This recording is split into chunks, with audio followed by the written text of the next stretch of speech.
Oi pessoal, bem-vindos a mais uma aula de introdução à programação. Dando continuidade nessa parte de arranjos, hoje a gente vai falar um pouco sobre arranjos multidimensionais. Até agora a gente vinha falando sobre arranjos de uma dimensão só, que a gente também chamava de vetores, e nessa aula a gente vai falar um pouco sobre como adicionar dimensões ou colocar mais dimensões nesses arranjos aí, tá? Vamos lá então. Bom, como eu falei, então a gente vem falando até agora sobre arranjos, já conversamos um pouco sobre arranjos, já falamos sobre um tipo específico de arranjo que são as strings, e a gente viu que esses arranjos eles têm uma dimensão, então a gente define lá, por exemplo, uma quantidade de elementos, os arranjos servem para armazenar elementos de tipos nativos da linguagem, como números inteiros ou números ponto flutuante ou até mesmo caracteres. Mas eles armazenam esse conjunto de elementos, né, todos do mesmo tipo, em uma dimensão, né, os vetores, né, esses arranjos que a gente vem estudando até agora. Tá? E como é que isso funciona? A gente diz para o programa, lá, a gente define no programa o tamanho da estrutura que a gente quer usar, então quantas posições vai ter esse vetor, e depois a gente começa a colocar lá elementos naquelas posições do vetor. A gente viu que essas posições são indexadas, então a gente tem lá os índices para acesso a cada uma das posições do vetor que armazenam as informações que a gente quer. Por exemplo, né, se eu definisse um vetor do tipo float, eu poderia armazenar números com casas decimais, né, com valores de ponto flutuante, e esses números eles estariam dispostos aí em todas as posições de um vetor, aqui no exemplo do slide, por exemplo, né, num vetor de 5 posições. Então, se um vetor x qualquer tem 5 posições, que é o que a gente está mostrando aqui, em cada uma dessas posições vai um número do tipo float, e cada uma dessas posições é indexada por um índice. Então, os índices começam sempre em 0 e vão até n-1, né, o tamanho do total do arranjo, menos 1. Nesse caso aqui, os índices vão de 0 a 4, porque é um arranjo de 5 posições do tipo float, certo? Poderia ser para outros tipos também, a gente viu que dá para fazer isso a mesma coisa para tipo int, a mesma coisa para tipo caractere, etc, certo? Hoje a gente vai falar sobre arranjos de múltiplas dimensões. A gente vai passar a maior parte do tempo falando sobre arranjos de 2 dimensões, que são os arranjos que a gente costuma chamar de matrizes, porque eles são muito relevantes. Assim como os vetores, as matrizes também são muito relevantes, tem várias aplicações onde a gente usa elas. A gente vai focar principalmente em arranjos bidimensionais, mas saibam que os arranjos podem ter múltiplas dimensões, né? Podem ter mais do que 2 dimensões, e a gente vai ver alguns exemplos disso também. Tá? Então, aqui só para iniciar, né, por exemplo, assim como eu mostrei um exemplo de vetor, um exemplo de um arranjo de uma dimensão, esse aqui é um exemplo de um arranjo de 2 dimensões, já de cara. Né? Então, se eu tenho, ao invés de ter uma dimensão como eu tinha antes, agora eu tenho 2 dimensões, eu tenho também a extensão de cada uma dessas 2 dimensões, o comprimento de cada uma dessas 2 dimensões.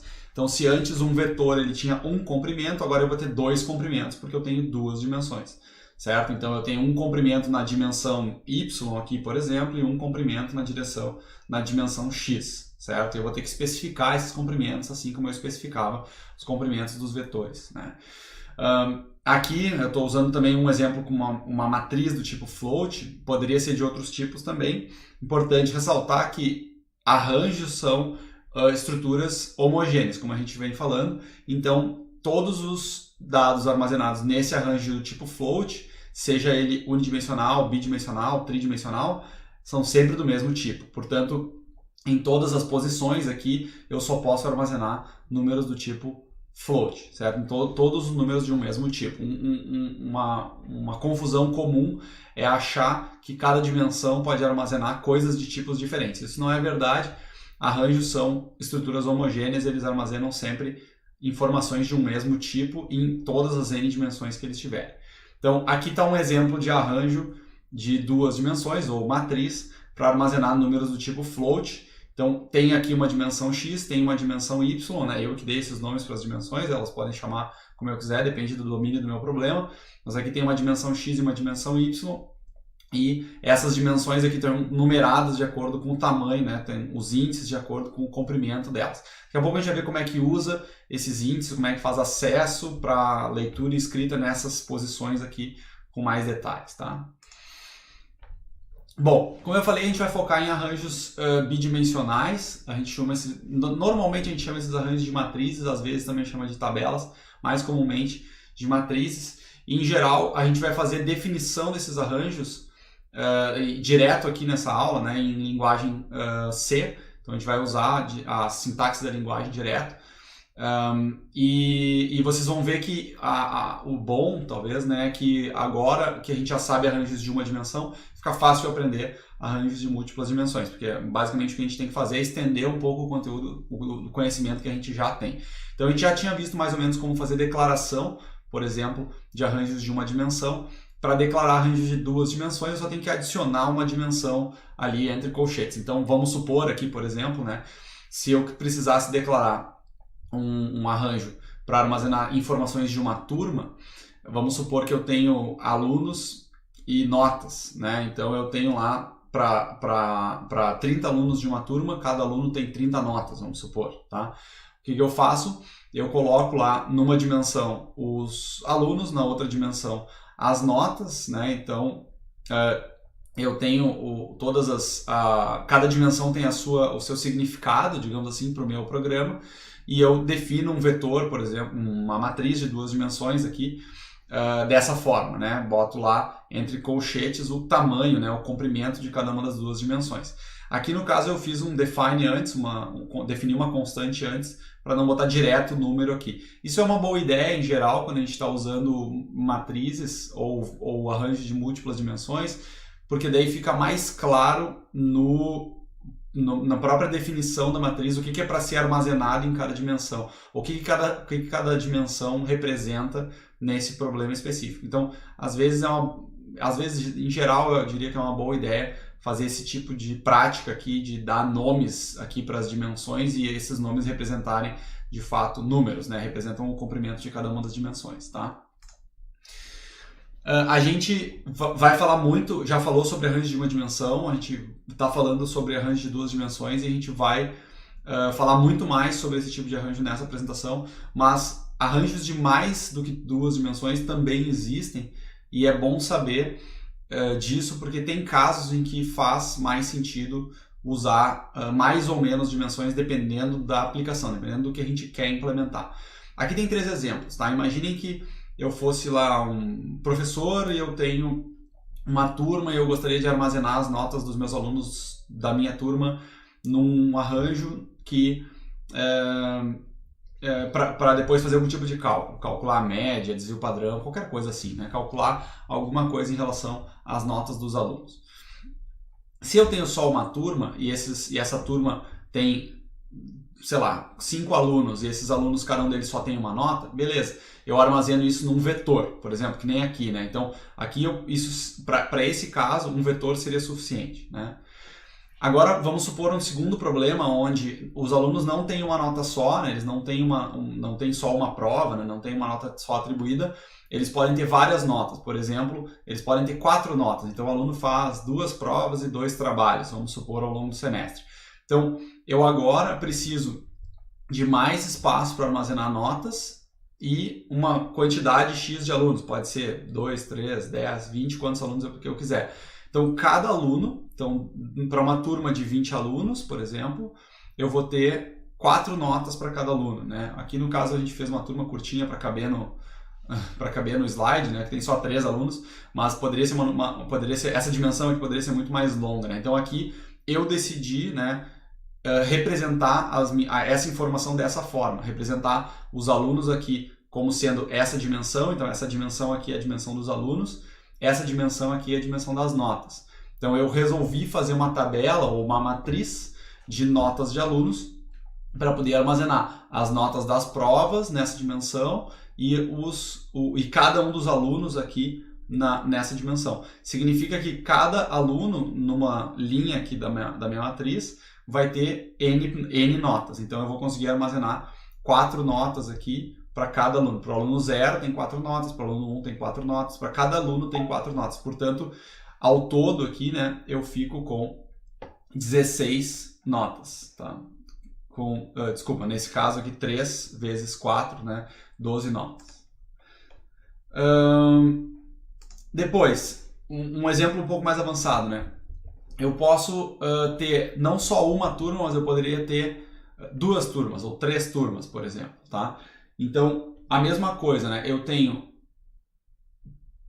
N notas, M alunos e P turmas, né? Eu tenho 3 dimensões diferentes no mesmo problema, né? Então eu quero armazenar as notas dos alunos, mas eu quero armazenar as notas dos alunos para 3 ou para 4 provas, por exemplo, ou 2 provas e 2 trabalhos, só que são 2 turmas ou 3 turmas diferentes de alunos. Então tem 3 dimensões que separam essas notas aí, né? Uma dimensão, aqui no caso, né, eu escolhi, nesse terceiro exemplo, eu escolhi que as notas vão ser armazenadas nessa dimensão, os alunos vão ser armazenados nessa dimensão e as turmas vão ser armazenadas nessa dimensão. São 3 dimensões diferentes, né, para representar 3 coisas diferentes. Notem que aqui, nas 3 matrizes, aqui, nas 3 estruturas, né, no vetor, na matriz e nesse cubo aqui, de 3 dimensões, nas 3 estruturas eu armazeno apenas notas, né? Então o dado que eu armazeno é sempre o mesmo, sempre do mesmo tipo. Eu não posso armazenar as notas dos alunos em uma dimensão e os nomes dos alunos em outra dimensão, por exemplo, né? Tem que ser todos os dados do mesmo tipo.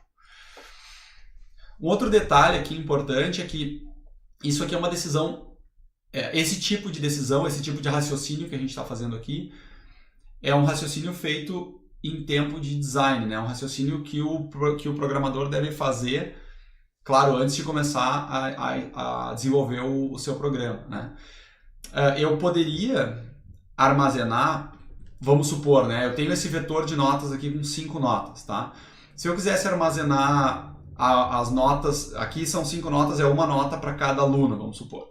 Se eu quisesse dizer assim, mas eu queria armazenar as notas da P1 e da P2, né, da prova 1 e da prova 2 para esses mesmos alunos aqui. Eu posso tanto criar uma segunda dimensão aqui e dizer assim, então uma dimensão vai ser a dimensão notas e a outra dimensão vai ser a dimensão provas, por exemplo, quanto eu poderia duplicar o tamanho desse vetor, fazer um vetor com o dobro do tamanho e dizer assim, olha, então as notas de 0 a 4 vão ser as notas da primeira prova. As notas de 5 a 9 vão ser as notas da segunda prova. Pode, né? Dá para fazer o que quiser, né? A questão toda é que fica menos intuitivo para o próprio programador e para quem for ler aquele código-fonte em algum momento, se tiver algum tipo de lógica implícita dentro da mesma dimensão de uma estrutura, né? Então, tem uma lógica lá dentro da dimensão da estrutura que foi pensada pelo programador, mas que não está implementada no código. Então, não tem separação entre as dimensões. É simplesmente um vetor de notas com 100 notas, e ali dentro daquele vetor de notas tem alguma lógica interna que eu inventei na minha cabeça para dizer que as notas nas primeiras posições do vetor querem dizer uma coisa e as notas no final do vetor querem dizer outra. Então, isso, em geral, é um problema de design, é um problema é um problema do programador que pensou mal a solução para o seu programa.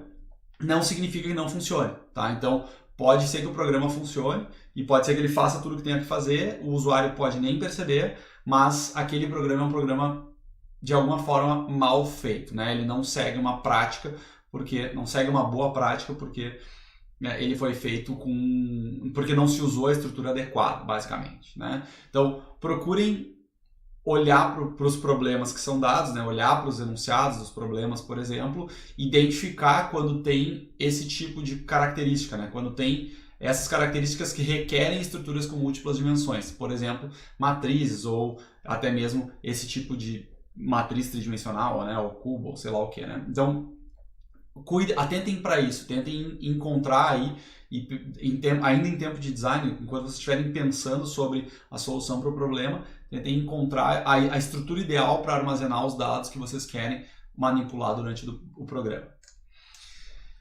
Bom, entrando um pouco mais no conteúdo, então, né, de matrizes, As matrizes, elas são esses arranjos aí bidimensionais, né, elas vão ter as mesmas propriedades dos arranjos unidimensionais, ou seja, elas são também estruturas homogêneas, etc, etc. Elas também são estruturas indexadas, então eu tenho índices, assim como eu tinha nos arranjos unidimensionais. A principal diferença talvez seja que agora eu tenho que definir os comprimentos, definir os tamanhos para as duas dimensões, porque ela tem duas dimensões, então eu tenho que definir tamanhos para as duas, e depois que eu definir também eu tenho que utilizar esses índices para acessar as posições desse arranjo. Se antes eu usava os índices, por exemplo, para um vetor de 10 posições eu usava índices de 0 a 9, agora para uma matriz 10 por 10, por exemplo, eu vou ter índices de 0 a 9 nas colunas e índices de 0 a 9 nas linhas, certo? Então eu vou ter agora dois índices diferentes para preencher e para percorrer, né? Então eu tenho que usar esses índices adequadamente, tá? Em geral, isso aqui agora começa assim, né? A gente está fazendo uma representação aqui de uma matriz com linhas e colunas, né? Então essas linhas aqui são as linhas estão na horizontal e as colunas estão na vertical, porque fica mais fácil da gente entender como visualizar, entender como isso funciona.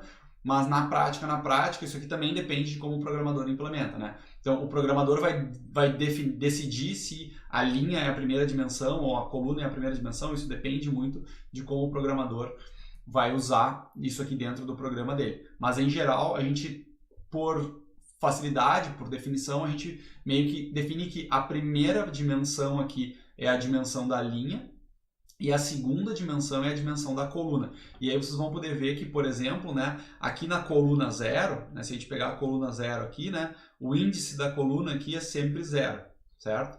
Se a gente pegar a linha 0, o índice da linha, né, que é esse primeiro índice aqui, é sempre 0. Então, o índice que a gente acessa em cada uma, para pegar cada uma dessas informações que estão armazenadas aqui dentro, ele sempre diz respeito à linha ou à coluna, né? Ou no caso a dimensão que a gente está querendo acessar, a primeira dimensão ou a segunda dimensão. Tá? Então, né, como exemplo, né, se eu pegasse lá, sei lá, coluna 2, a coluna 2 aqui sempre tem 2, 2, 2, né? Aqui na segunda dimensão. Então o que a gente está chamando de coluna aqui é sempre a segunda dimensão do vetor, da matriz, e o que a gente está chamando de linha aqui é sempre a primeira dimensão dessa matriz.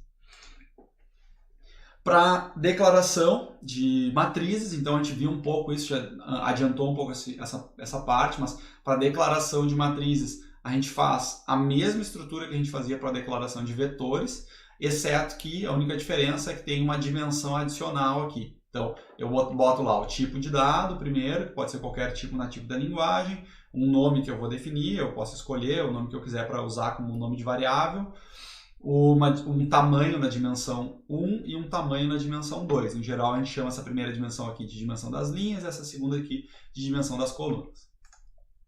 Então, por exemplo, se eu precisasse de uma matriz para armazenar valores reais em 10 linhas e 10 colunas, uma matriz quadrada, né? Para armazenar valores reais em 10 linhas e 10 colunas. Primeiro detalhe é que uma matriz 10 por 10 vai ter 100 elementos, certo? Então eu vou armazenar nessa matriz 100 elementos inteiros. Um segundo exemplo, eu poderia querer representar num programa, né, uma matriz de inteiros, aqui no caso, de 18 por 45, com algum tipo de semântica. Aqui no caso a gente está chamando a matriz de cruzamentos. Então imaginem que talvez isso pudesse ser pudesse estar representando algum número relativo aos cruzamentos de avenidas de uma cidade, vamos supor, né? Então, a cidade tem lá 18 avenidas e 45 ruas, né? Vamos supor que fosse uma cidade bem quadradinha, bem direitinho. Então, a cidade tem 18 avenidas e 45 ruas e essas avenidas e ruas se interseccionam. Existem intersecções, né, entre essas avenidas e ruas. E eu quero lá armazenar para cada uma para cada um desses cruzamentos, eu quero armazenar algum tipo de dado inteiro. Poderia ser, sei lá, a quantidade de acidentes que acontecem nos cruzamentos, lá para algum tipo de estatística, alguma coisa assim. Então eu poderia fazer um programa que manipulasse esse tipo de informação, e nesse caso aqui faz todo sentido usar uma matriz. Eu tenho duas dimensões, né, a dimensão das ruas e das avenidas, vamos supor, e aquilo ali representa um conjunto de cruzamentos, certo? Cada cruzamento tem um número inteiro lá que diz quantos acidentes aconteceu naquele cruzamento. Então, quando vocês se depararem com um enunciado desse tipo, vocês têm que pensar sobre a melhor estrutura para armazenar. E, por exemplo, aqui poderia ser uma matriz de cruzamentos de ruas com avenidas. Para instanciação ou para inicializar valores de matrizes, né, a gente tem também as mesmas possibilidades de inicialização que a gente tinha com vetores. Então a gente pode inicializar uma matriz na declaração. Aqui tem dois exemplos, né? Então se eu tiver uma matriz 2x2 aqui, né, que seria, né, uma matriz pequena com só 4 elementos, eu poderia inicializar esses elementos dessa forma aqui. Então entre chaves eu boto uma lista de elementos que vão inicializar a matriz, depois entre chaves de novo, os elementos de uma linha, que é da primeira dimensão no caso, né, e os elementos da segunda linha, que seriam o que ordena aqui, né, a primeira, isso aqui, esses elementos laranjas aqui, né, são os elementos que vão na primeira linha, e esses elementos vermelhos aqui são os elementos que vão na segunda linha, tá? Então é uma linha, duas linhas, tá? Nesse caso aqui que a gente está preenchendo. Cada uma das duas linhas tem dois valores, tá? Então o valor da linha 0, coluna 1, linha 0, coluna 0, linha 0, coluna 1, né? Linha 1, coluna 0, linha 1, coluna 1, tá? Então é assim que os valores se distribuem aqui numa matriz, por exemplo, né? M1 declarada como 2x2. Posso ter matrizes com valores aqui que não são iguais, obviamente, né? Com valores de linhas e colunas arbitrários. Então, por exemplo, uma matriz 2x3, né? Então a matriz tem 3 colunas aqui no caso e 2 linhas. Eu tenho que inicializar dessa forma aqui. Então atentem porque isso é importante, né? Se a matriz tem 2 colunas, 2 linhas e 3 colunas, eu tenho que ter 2 linhas de 3 colunas, né? Então aqui é a linha 1, que é essa parte amarela, e aqui a linha, ou laranja, né, não sei qual é essa, e a segunda linha, que é essa linha vermelha aqui, né, então elas vão ser preenchidas aqui na matriz dessa forma, né, a primeira linha aqui, a segunda linha aqui, cada uma delas com 3 elementos, um em cada coluna, tá? Então atentem para isso, tem que cuidar para acertar, né, o mesmo tamanho de cada dimensão da matriz nessa estrutura aqui que está entre colchetes.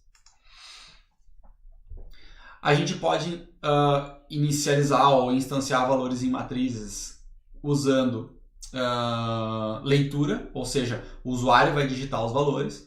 Então aqui também, de novo, depende de qual é a aplicação, o que a gente está fazendo. A gente pode querer que o usuário vá lá e digite os valores um por um manualmente. Não tem como o usuário digitar todos os valores sem ser um de cada vez, né? Uma matriz de inteiros, ele vai ter que, se tiver 10 por 10, vai ter 100 valores e vai ter que digitar os 100 valores manualmente, não tem o que fazer, né? Não tem como preencher de uma forma mais prática. Para fazer isso, a gente vai precisar de N scanfs, né? Tanto os scanfs quanto a gente tiver posições na matriz, tá? Como é que a gente faz para não ter que fazer os scanfs manualmente? Normalmente a gente faz eles dentro de um laço de repetição. E aí vocês vão ver que esses laços de repetição aqui vão começar a aparecer cada vez mais, porque a gente vai querer percorrer linhas e colunas da matriz para colocar os elementos lá em cada linha, cada coluna. Como eu falei, aqui num exemplo, né? Se eu tenho uma matriz 4x4, eu vou ter elementos variando nas linhas e nas colunas entre 0 e 3, certo? Essas matrizes aqui, né? Então, eu tenho nas linhas aqui 0 a 3, nas colunas 0 a 3. O que eu posso fazer? Eu posso fazer um laço, ou 2 laços no caso, que alternam aqui esses elementos, então eles vão gerando esses valores aqui 0, 1, 2, 3, consecutivamente, e acessando cada um desses valores na matriz, na posição correspondente.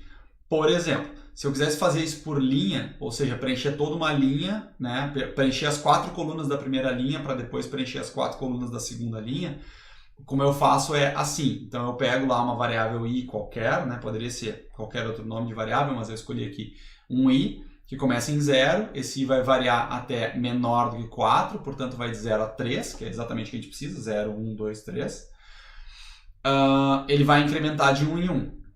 Dentro desse laço, eu tenho um outro laço. Portanto, esse laço repete 4 vezes, esse laço repete 4 vezes, para cada repetição desse outro laço aqui. Portanto, o laço de dentro aqui vai executar esse scanf 16 vezes, certo? Então, 4 vezes 4, que é exatamente a quantidade de elementos que eu tenho na minha matriz.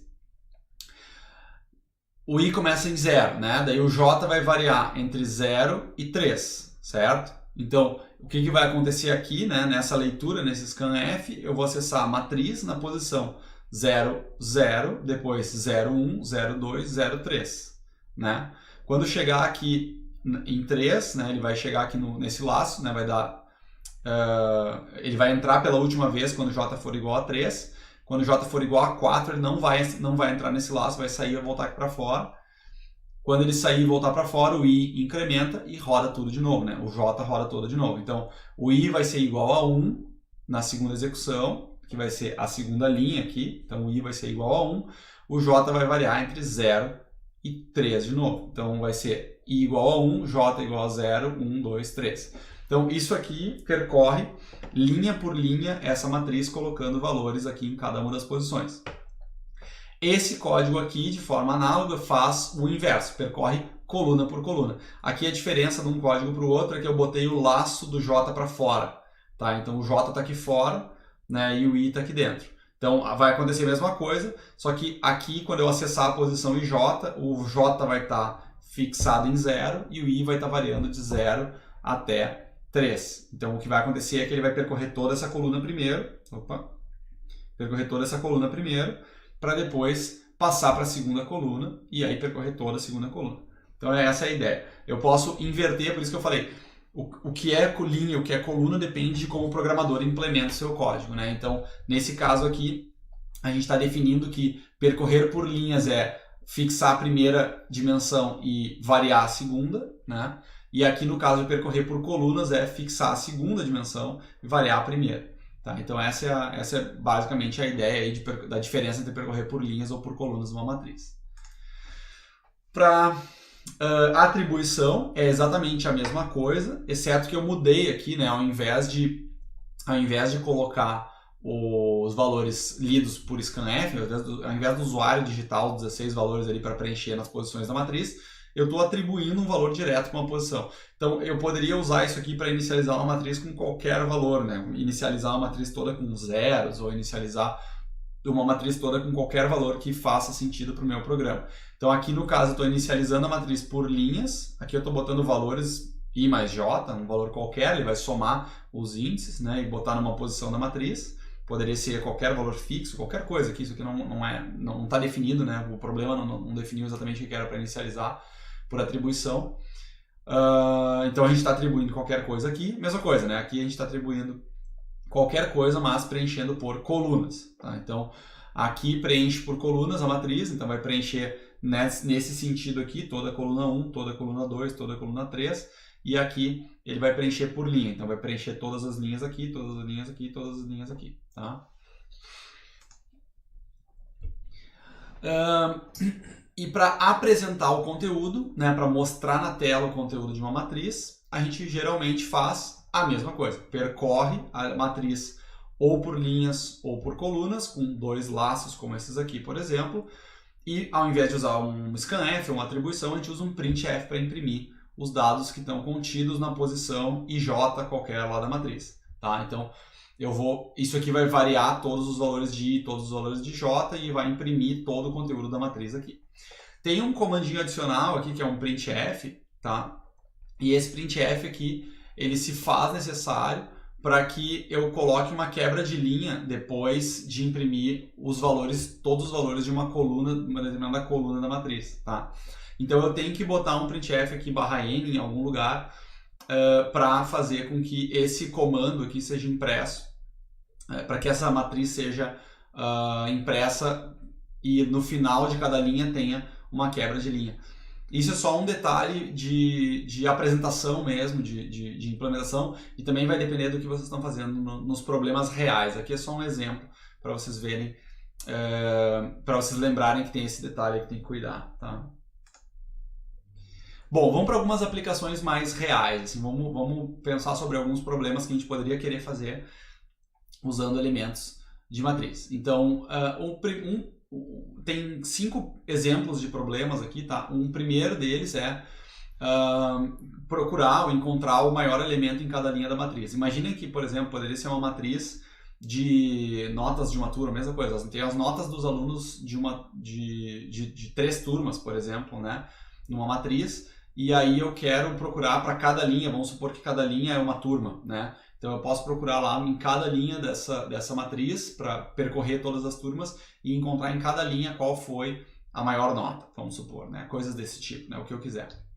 Então, como é que eu faço isso? Aqui tem um exemplo de código já para vocês, né? Então depois vocês podem pegar esse código aí e completar. Claro que ele não está completo, né? Mas vocês podem pegar esse código e rodar para ver o que acontece, tá?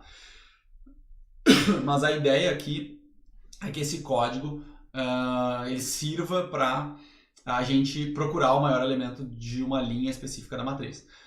Como é que eu faço isso? Né? Primeira coisa, né? Os laços aqui, a gente está vendo, tem um for mais externo e um for mais interno. O for mais externo está usando uma variável que a gente está chamando de lim aqui, especificamente para apontar que esse aqui é o laço que percorre as linhas e esse aqui é o laço que percorre as colunas. Tá? Então a gente está procurando aqui por linhas, né, nessa matriz aqui, linha por linha, procurando o maior elemento. Como é que a gente encontra o maior elemento? A gente já fez isso em alguns exemplos, tá? Mas para encontrar o maior elemento dentro de um conjunto de elementos, eu tenho que começar por algum lugar, eu tenho que definir algum elemento como sendo o maior elemento. Aqui nesse caso, a gente está supondo que o maior elemento é o elemento na linha atual, coluna 0. Então eu pego lá o elemento, eu pego primeiro o elemento na linha que eu estou atualmente, na primeira coluna, e digo assim, esse é o maior elemento, né? É o que essa linha aqui faz. Depois a gente percorre todo o resto da coluna. Notem aqui que eu estou começando no 1, né? Porque o 0 eu já percorri aqui, né? Teoricamente. Então eu estou começando direto no 1 e indo até o final, né? Max call aqui delimita o tamanho máximo de colunas, né? Então eu estou indo de 1 até o final, e aí eu comparo se o maior elemento, que é esse cara aqui que foi definido aqui em cima, né? Se o maior elemento atual é menor do que o valor atual na linha coluna que eu estou precisando nesse momento. Então eu estou acessando um valor numa linha coluna específica da matriz e verificando se esse valor é maior do que o maior valor que eu tinha até então, né? Então eu comparo com esse aqui, né? Daí, por exemplo, né? Se na primeira coluna da matriz lá tinha um 10, e aí na segunda coluna, na primeira linha, primeira coluna, tinha um 10. Esse 10 agora é o maior, né? Então, se 10 for menor do que o elemento que tem na segunda coluna, vamos supor que o elemento na segunda coluna aqui, que é a coluna 1, é 12, né? Isso aqui é verdade, então 10 é menor que 12, ele vai atualizar o maior valor. Então, o maior valor agora passa a ser 12, que é o elemento que ele acabou de comparar, né? Se isso aqui for verdade, portanto, eu atualizo o valor do maior. Então, agora o maior é 12 e ele vai continuar percorrendo e procurando nos próximos elementos, tá? Então, é mais ou menos o que a gente vem fazendo, exercícios que a gente já fez sem matrizes, agora fazendo numa matriz, tá? Então, a gente usa essa variável auxiliar maior aí, fica comparando para ver se por acaso eu encontro uma outra posição da matriz que é maior do que a minha variável maior, e aí fico atualizando o valor dela. Outra coisa que a gente poderia querer fazer é calcular, por exemplo, a média dos elementos numa coluna. De novo, né? Poderia ser assim, né? Eu poderia ter notas de alunos ou idades de pessoas ou qualquer coisa armazenadas lá em colunas, e cada coluna representa alguma coisa, né? As pessoas de um determinado tipo, os alunos de uma determinada turma, ou alguma coisa assim. Então as colunas representam alguma coisa. E eu quero saber qual é a média. Então eu quero saber qual é a média da idade das mulheres que participaram da pesquisa. Ou posso querer saber qual é a média das notas dos alunos da turma X, né? Então cada coluna ali representa alguma coisa e eu quero saber qual é a média daqueles elementos ali. Como é que eu faço isso? Como é que eu calculo uma média, né? Para começar, eu tenho que somar todas as coisas e depois dividir pelo número de coisas que eu somei, né? Então eu somo tudo que tiver lá numa determinada linha da matriz, numa determinada coluna da matriz, e divido pelo número de coisas que eu somei naquela coluna, certo? Como é que eu faço isso? Com matrizes eu tenho que percorrer por coluna, certo? Porque eu vou ter que percorrer toda uma coluna, somar todo mundo daquela coluna e aí lá no final calcular a média daquela coluna. Então, eu uso uma variável auxiliar, né? Estou chamando aqui a variável de soma call. Notem que agora o for das colunas está por cima, né? O for externo é o for das colunas, o for das linhas é o for interno, certo? Então aqui eu estou percorrendo essa matriz por colunas, segundo a nossa definição. Então eu vou fixar lá a coluna 0 e vou variar todas as linhas. Portanto, eu vou pegar lá a coluna 0, vario todas as linhas. Cada vez que eu acesso uma linha diferente, nessa mesma coluna aqui que está fixada, eu somo o valor que tem lá. Então, isso aqui é igual a soma call mais m lin coluna, né? Matriz na posição linha, posição coluna, tá? Então, eu fazendo isso aqui, né, eu somo todos os elementos de uma coluna da matriz, linha por linha. Percorro linha por linha, somo todos os elementos da primeira coluna, por exemplo. Depois pego a segunda coluna, somo todos os elementos da segunda coluna e assim por diante. No final, quando esse for aqui interno acabar, esse valor soma call aqui vai ter toda a soma de todos os elementos nessa coluna específica. Logo depois, o que eu faço? Imprimo. A média da coluna é soma call dividido por max lin. Tá? Então, eu peguei a minha soma, dividi pelo número de linhas, né? Porque quantos valores eu somei exatamente a quantidade de linhas, né? Então esse tipo de lógica aqui a gente tem que se ligar, né? Começar a saber como fazer. Eu estou imprimindo isso aqui neste ponto, tá? Porque depois eu vou voltar para cá e começar uma nova soma para a segunda coluna, né? Então eu não posso, no final aqui eu não tenho todos os valores de todas as somas. Até poderia, né? Poderia fazer um vetor, armazenar num vetor, talvez as somas, fazer o que eu quiser, né? Dá para fazer o que quiser, depende do que o problema pede, tá? Aqui a gente está só imprimindo na tela o valor da média da coluna direto, tá? Mais um exemplo de problema, né? Eu poderia querer calcular o produto de todos os elementos diferentes de 0. Como é que eu faço isso? Né? Primeiro, como é que eu sei que um elemento é diferente de 0, né? Eu tenho que testar, né? Eu tenho que testar se um elemento específico da matriz, numa determinada linha e coluna, é diferente de 0, tá? Se isso acontecer, que é o que essa linha aqui faz, né? Essa linha do meio aqui do if faz. Se isso aqui for verdade, então eu faço esse produto, multiplico esse elemento na minha multiplicação. Como é que funciona uma multiplicação? Na verdade, aqui a gente está fazendo uma acumulação, é mais ou menos como a acumulação que a gente fez para somar os elementos lá de fazer a média, só que aqui ao invés de somar eu estou multiplicando, mas é uma multiplicação acumulada, né? Eu estou multiplicando todos os elementos. Então, eu inicializei uma variável aqui que eu chamei de produto. Essa variável está inicializada com 1, claro, porque é uma multiplicação, né? Eu não poderia inicializá-la com 0, porque senão ele ia multiplicar sempre por 0. Então, eu inicializo com 1, porque é o elemento nulo na multiplicação, não vai influenciar. Depois, eu vou multiplicar esse valor pelo produto, multiplicar sucessivamente, né? Pelos elementos da matriz que eu encontrar que tiverem valor diferente de 0. Então, tudo que não for 0 na matriz, eu multiplico os valores, tá? Então, é mais ou menos essa aqui a ideia. Notem que aqui nesse exemplo, a gente está percorrendo por linhas, certo? Faz diferença? Não, né? Porque aqui a gente está querendo o produto de todos os elementos da matriz. A ordem em que eu vou multiplicar eles não influencia. Eu poderia percorrer por linhas ou percorrer por colunas e as parcelas as intermediárias iam ser diferentes, mas lá no final a multiplicação de todos os elementos vai ter que ser a mesma sempre, tá? Então, não é para influenciar o resultado, né, se eu percorrer por linhas ou por colunas isso aqui, tá? Aqui eu quero o quarto problema, né, verificar qual é o total de elementos negativos. Como eu quero o total de elementos negativos, isso aqui é um contador, certo? Então eu quero contar quantos elementos negativos eu tenho, certo? De novo, total de elementos negativos da matriz. Não se fala nada em linha, nada em coluna, então tanto faz. Posso percorrer as linhas ou percorrer as colunas, a quantidade de elementos negativos que eu vou encontrar vai ser sempre a mesma, né? Não faz diferença a ordem em que eu vou encontrar esses elementos, tá? Como é que eu faço isso? eu estou usando uma variável auxiliar de novo, né? Declaro uma variável auxiliar lá que eu chamei de negativos. No começo eu defino negativos como 0, porque eu ainda não encontrei nada, né? Nem comecei a procurar. Então eu não encontrei nenhum número negativo, defino a variável negativos lá como 0.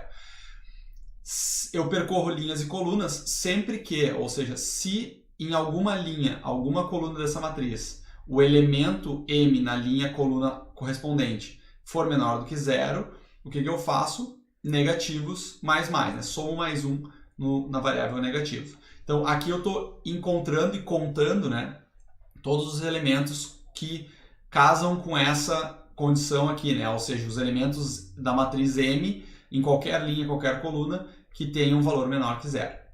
Tá? E isso aqui, no final, vai me dizer quantos elementos negativos eu tenho.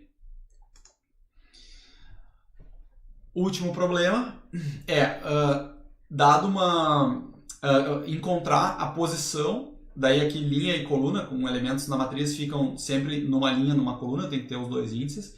Então, pegar a posição de um elemento que o usuário vai informar, né? O usuário informa, o programa lê, né, o elemento e a gente tem que encontrar esse elemento dentro da matriz.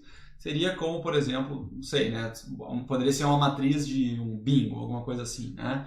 Então o usuário diz lá, o número sorteado foi 12, né? Agora eu quero ver se na minha matriz de bingo lá, se na minha cartela de bingo, por exemplo, tem esse número 12. Então eu tenho que encontrar o número dentro da matriz, tá? Como é que eu faço isso? Aqui no começo, né, o programa faz uma leitura de um valor, né? Então isso aqui não tem nada de novo, né? Ele lê um valor, aqui no caso é um valor inteiro. Notem que todos esses exemplos, os códigos aqui são parciais, né? Não tem declaração de variáveis, essas coisas todas, né, teriam que ter acontecido em algum momento antes, né? Mas os códigos estão todos pela metade. Então, se vocês forem implementar esses códigos, vocês vão ter que preencher as coisas que não estão preenchidas aqui. O que a gente faz quando a gente quer encontrar alguma coisa, né, ou sinalizar, digamos assim, que a gente encontrou alguma coisa numa matriz, né? A gente precisa de uma flag, ou de um sinalizador, geralmente, né? Eu vou, aqui nesse caso, né, a gente quer dizer se a gente achou ou não achou um elemento, portanto, no começo da execução do programa, eu digo que achou é igual a 0, simbolizando que eu não achei o elemento. Então, antes de percorrer, eu não achei o elemento, acho que mais ou menos essa é a ideia. Eu percorro a matriz por linhas ou por colunas, é indiferente de novo, porque eu tenho que achar o elemento em qualquer lugar da matriz, tanto faz a ordem. E aí, de novo, eu tenho que fazer um teste, né? Se numa posição linha, coluna qualquer dessa matriz M, eu encontrar o valor, ou seja, se essa posição é igual ao valor, que é esse valor que o usuário digitou aqui, eu achei, certo? Essa linha que diz encontrou, né? Esse achou aqui, ele é mais para depois a gente poder dizer se não encontrou o valor, que é o que vai acontecer aqui embaixo, tá? Mas basicamente aqui o que ele está dizendo é, aquele achou que era 0 lá no começo, que eu botei antes de começar a procurar, aqui virou 1 porque eu achei o elemento de fato, tá? Se eu não achar o elemento em nenhum momento, se em nenhum momento essa condição for verdadeira e esse elemento não for encontrado na matriz, a show vai continuar com o valor 0, por isso que ele é um sinalizador, né? Ele sinaliza com 0 porque eu não achei e com 1 porque eu achei. Então, se ele continuar sendo 0 aqui no final, esse programa vai imprimir valor não encontrado. Então, ele dá uma mensagem dizendo que o valor não foi encontrado, se esse for o caso. Se ele encontrar o valor, ele vai preencher, ele vai informar, né, já aqui direto nessa linha, qual é a linha e coluna que ele encontrou o valor. Então, esse valor de linha e coluna aqui também eu tenho que informar na hora, porque senão depois eu vou perder ele, né? O laço vai continuar rodando e eu não vou ter ele aqui no final, não posso deixar para informar aqui no final. Detalhes sobre esse programa, né? Ele informa se ele encontrar um valor na matriz, na verdade, se ele encontrar o valor N vezes na matriz, ele vai informar todas as vezes que ele encontrar, né? Então, aqui não tem nada que pare a execução, né? Se eu chegar e encontrar na posição 00, por exemplo, né? Linha 0, coluna 0, eu encontrei o valor né? Ele vai imprimir isso aqui na tela, vai imprimir, encontrou o valor na posição 00 e vai seguir procurando. Ele não para de executar, né?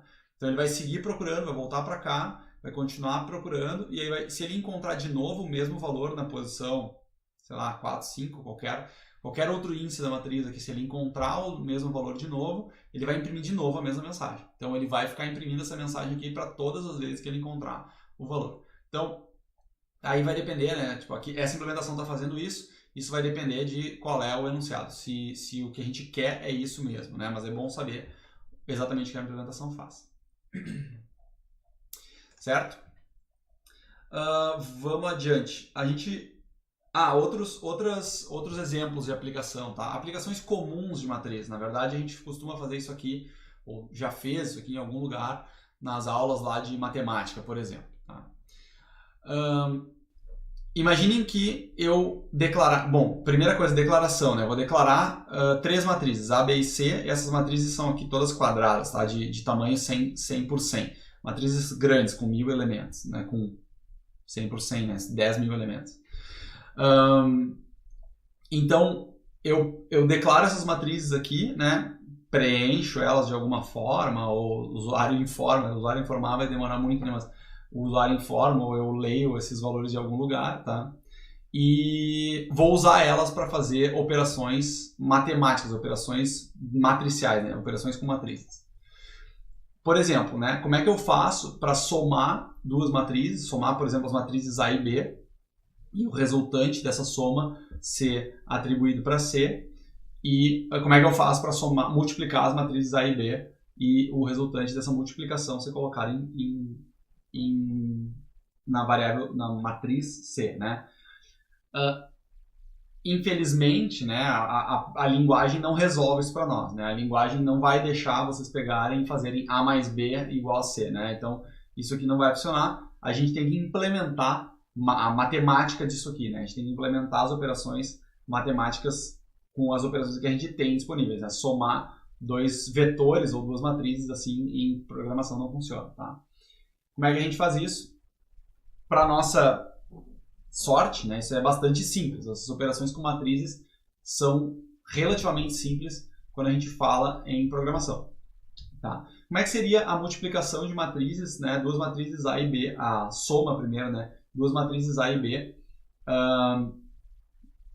normal, né, se a gente fosse fazer à mão, né, a gente soma os elementos nas posições correspondentes. Então, o elemento na posição 00 aqui da matriz A vai ser somado com o elemento na posição 00 da matriz B.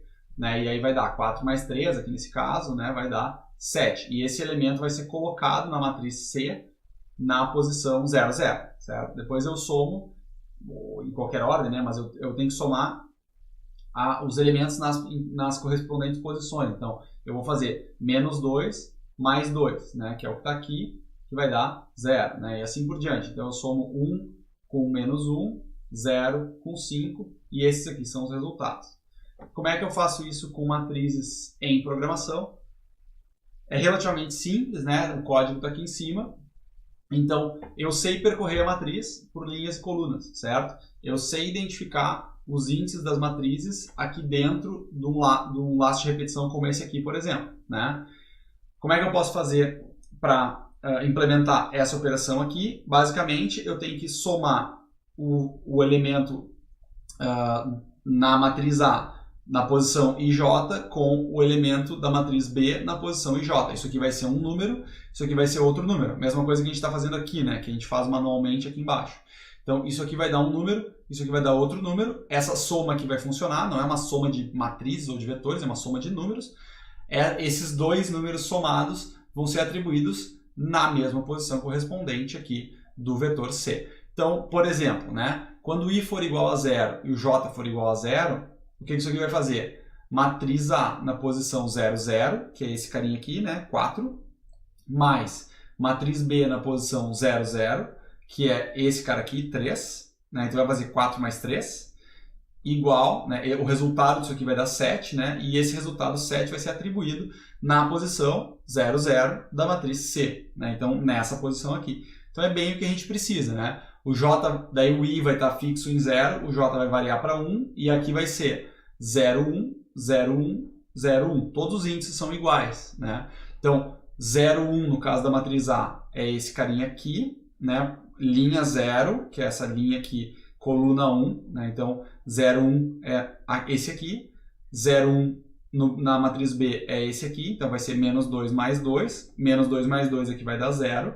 Esse 0 vai ser atribuído na posição 0, 1 da matriz C. Então, isso aqui funciona naturalmente para somar duas matrizes. A gente não tem a operação de soma de matrizes nativa na linguagem, mas pelo menos implementar a soma de matrizes é relativamente simples. Multiplicação de matrizes. Multiplicação de matrizes é um pouquinho mais assustadora, um pouquinho mais cabeludo, mas não é nada também demais, né? A gente já viu alguns exemplos aí de somatórios, né? E somatórios em geral, quando a gente pega somatórios da matemática, né? Esse símbolo aqui, normalmente a gente implementa isso naturalmente com repetição em programação. Então, esse somatório aqui, né?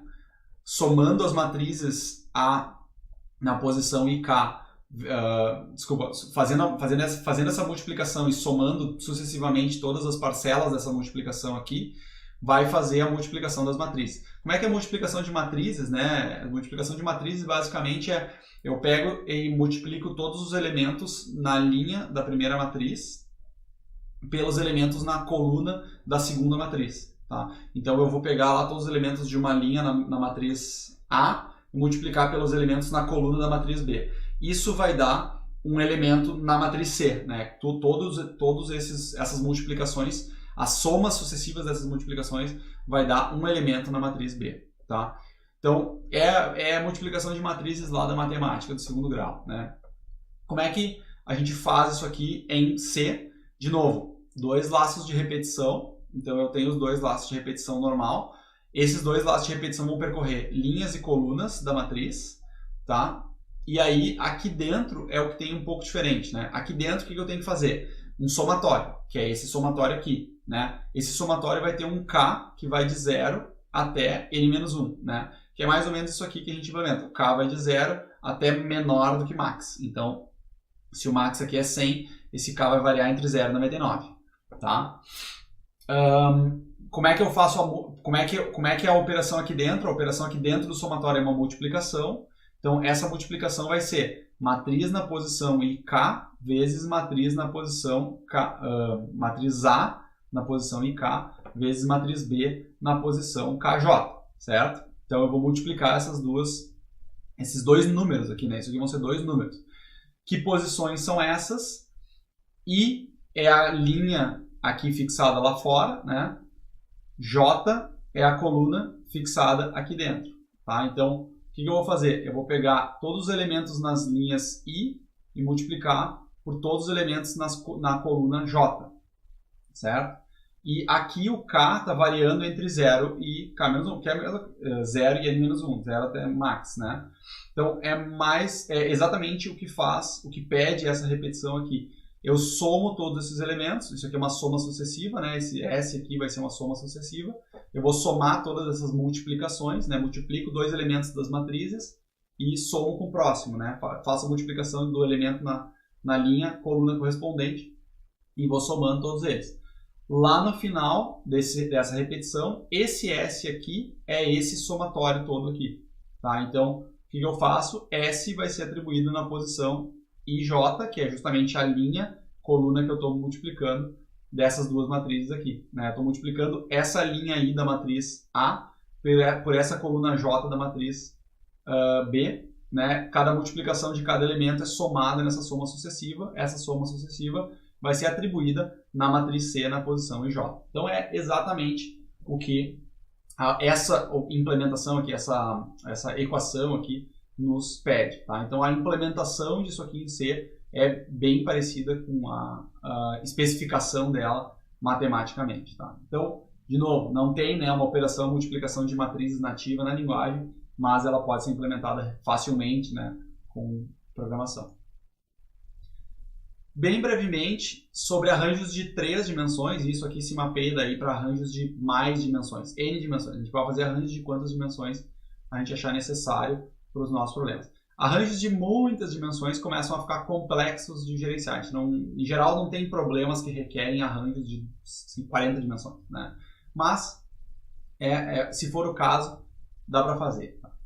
Como é que a gente trabalha com arranjos de 3 dimensões? Só extrapolando o que a gente já viu, a gente tem que definir cada uma das dimensões e a sua extensão, né? O tamanho de cada uma das dimensões. Então, imagine aqui um exemplo que eu quisesse um arranjo onde uma dimensão representa as turmas, então eu vou ter 2 turmas, por exemplo.